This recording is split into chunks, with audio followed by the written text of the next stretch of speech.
Hello again. This is Math 2231 coming to you from the College of DuPage. And the title of this lecture is Trigonometry Review.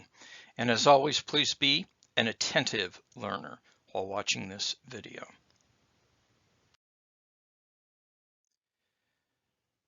So we've completed algebra, analytic geometry, and functions reviews, and we turn our attention to trigonometry. After this, we'll be doing just-in-time and within context reviews, but this will include things you've studied before, like exponential functions, logarithms, and other transcendental functions, but we need to move on to our calculus studies. So the review per se ends with this video, or more precisely, after you complete the first low-stakes assessment. Please stay tuned for that. And now on with trigonometry review. The first two problems deal with converting from degrees to radians and radians to degrees. And again, radians is a dimensionless quantity, and it is a real number. So here we're to convert 300 degrees and negative 18 degrees from degrees to radians, and 5 pi over 6 and 2 from radians to degrees. So please pause the video and give this a go. Let's see how you did. So the conversion factor is pi radians corresponds to 180 degrees. So if we're changing from degrees to radians, we would take pi radians and divide it by 180 degrees. And again, you notice that I don't have to write radians here because radian is a dimensionless quantity. So the answer is just 5 pi over 3 and minus pi over 10. Now, to change radians to degrees, what will happen is we will invert the conversion factor, and we'll get 150 degrees and 360 divided by pi. That's the exact answer, degrees. Now, this is 2 radians, and a radian is approximately 57.3 degrees. So this is approximately 114.6 degrees, but this is the exact answer. Number 3, find the length of an arc of a circle with radius 12 centimeters if the arc subtends a central angle of 30 degrees. So please pause the video to give this a try. Let's see how you did. So in trig, you learned that the arc length of I should have said circular arc here, with central angle theta is and theta is given in radians. It's important for this to be in radians, not degrees. Is the arc length S is equal to r theta, where r is the radius of the circle, and again theta is in radians, and so 30 degrees corresponds to pi over 6 in radians. So you have to do that. So this is going to be r, which was 12 centimeters, times pi over 6, and that's 2 pi centimeters. That is the exact answer. Number 4, you're to find the exact values of these, and I would say without a calculator. So this is pi over 3, tangent pi over 3, the sine of 7 pi over 6, and the secant of 5 pi over 3. So pause the video and please give it a go. Let's see how you did. So we want to remember the 30, 60, 90 spatial triangle that the sides are in a ratio, as you see here, of 1, 2, and the square root of 3, and a 45, 45, 90 right triangle where the sides are in a ratio of 1, 1, and the square root of 2, and you want to be thinking about the unit circle. And of course, these are given in radians, so this is pi over 6, pi over 3, pi over 4, pi over 4. Okay, so the tangent of pi over 3 is shown here, and it's 1 to the square root of 3, and the tangent is the opposite over the adjacent, so that's a square root of 3 over 1. The sine of 7 pi over 6, we start here and we go 1 pi over 6 more than pi, so we're here. This is minus 1, this is minus square root of 3, and so that's the opposite over the hypotenuse, so that is minus 1 over 2. And the secant of 5 pi over 3. We start here, we go all the way around, we just stop pi over 3 short of going 2 pi. Again, these sides are in the ratio of 1, 2, and in this case, minus square root of 3. Now realize that the secant is a reciprocal of the cosine, and so this cosine would be 1 over 2, so this would be 2 over 1. Number 5, you express the lengths A and B in the figure in terms of theta. You see it here. Please pause the video and give this a go. Let's see how you did. This is just right triangle trigonometry. So the sine of this theta in the right triangle is A over 24. So A is 24 sine theta. Similarly, B over 24 is cosine theta. So B is 24 cosine theta. Number 6, if sine of x is equal to 1/3 and secant of y is equal to 5 over 4, and x and y both lie in the first quadrant, and actually this is between 0 and pi over 2. It is the first quadrant, but only if you're thinking about the unit circle. And so anyway, but x and y are between there, and you want to evaluate sine of x plus y. Please pause the video and try to solve this problem. Let's see how you.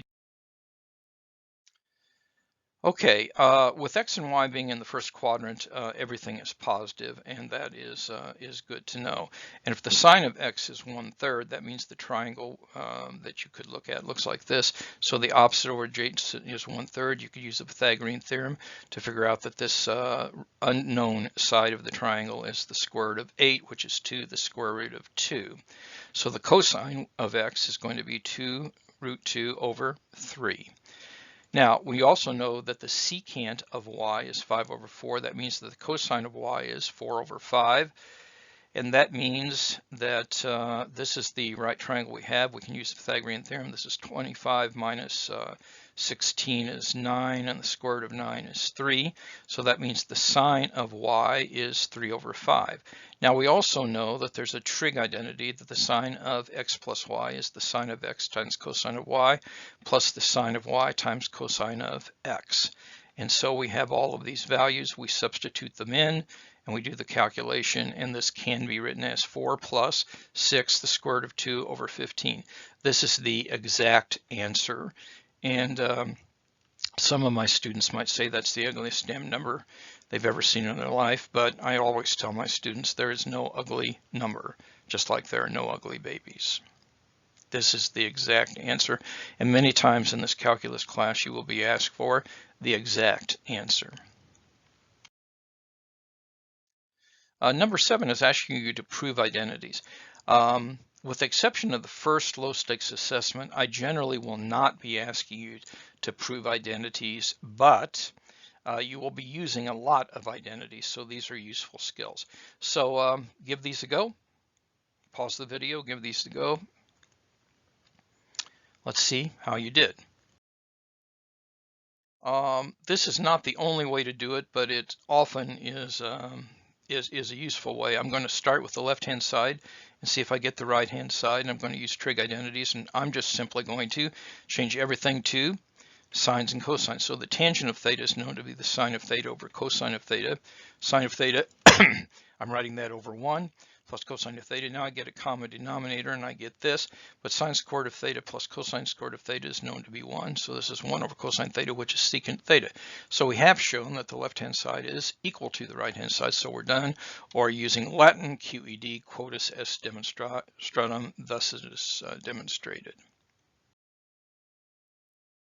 The second one can be done the same way. I'm going to just note that the tangent is equal to, well, I guess in the numerator, I'm going to say the tangent of x is the sine of x over cosine of x, and I know that 1 plus the tangent squared is the secant squared, but the secant squared is 1 over the cosine squared. This is cosine squared of x down here.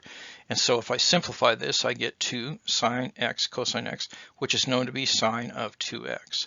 So the right-hand side does equal the left-hand side. And we started with the left-hand side and showed it's equal to the right-hand side. And again, these are identities that you'll run into and use quite a bit. In fact, we're going to use this identity again in an upcoming problem.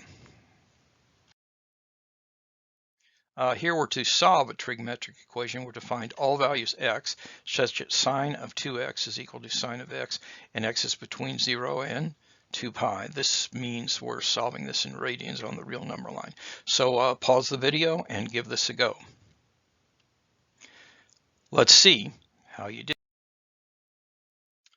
Okay, I threatened we were using that identity, and we are going to use that identity. So the sine of 2x, again, I'm going to start with the left-hand side, show the left-hand side is equal to the right-hand, or actually we're solving this, excuse me, I was going back to that. So anyway, I'm going to use that sine 2x is 2 sine x cosine x. Then I'm going to subtract sine x from both sides. So now I have a situation where I can factor out the sine of x. So now I have the product of two numbers is equal to 0. That means either sine x is equal to 0, and that means that x is either equal to n pi, where n is an integer, or this factor is equal to 0, which means the cosine of x is equal to 1/2, and that means you have an infinite number of solutions here, too. A solution in the first quadrant and in the fourth quadrant of the unit circle. But the problem restricted us between 0 and 2 pi, so that means these are the 4 solutions that we get.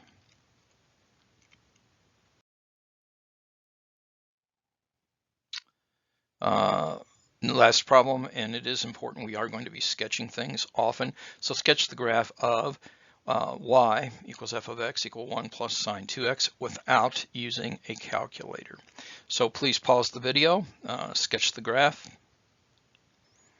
Let's see how you do.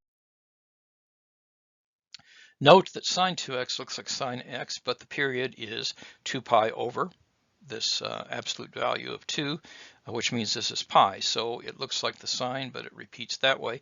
But we're also shifting it up by 1 unit. So this is my sloppy drawing, and here's a little better drawing, but it just keeps on going. And that's what we have for the graph.